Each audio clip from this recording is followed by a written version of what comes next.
Mi že ves čas posvečamo veliko pozornosti fizičnemu varovanju, kajti že v preteklosti smo zabeležili številne verbalne napade, tako da smo že letos meseca februarja pri nas vzpostavili službo za varovanje, s katero smo omogočili tudi reden videonadzor.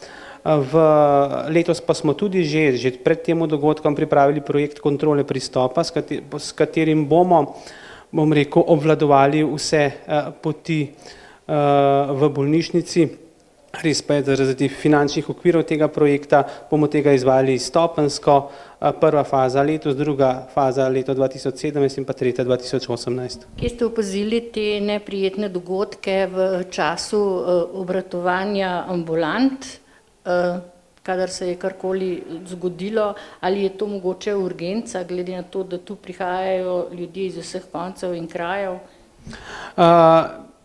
Ni mesta, ki bi ga izpostavili pa izvzel vezano na potrebe po varovanju v bolnišnici, tako da mi smo ali pa že ves čas kontroliramo vse možne točke, tako od samega vstopa v bolnišnico do same komunikacije preko naročanja do dela v ambulantah, vendar moramo povedati, da na vseh mestih beležimo praktično enako stopnjo nekega nasilja, govorimo predvsem o verbalnem nasilju in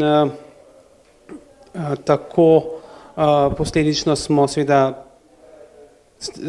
se odločili za fizično varovanje, ki smo ga vzpostavili letos februarja.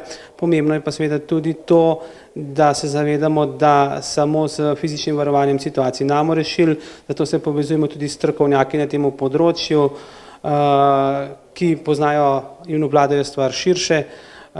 In na primer eden od pomembnih dejavnikov je tudi seveda dobra klima med zaposlenimi in pa seveda in pa edukacija zaposlenih, da ob, sumljivih dogodkih, ob sumljivih predmetov tudi znajo pravilno odreagirati. Se pravi, da ne znamo zdravstveni delavci odreagirati samo ob bolezenskih stanjih, ampak tudi ob družbenih situacijah, ki jih je treba obvladati.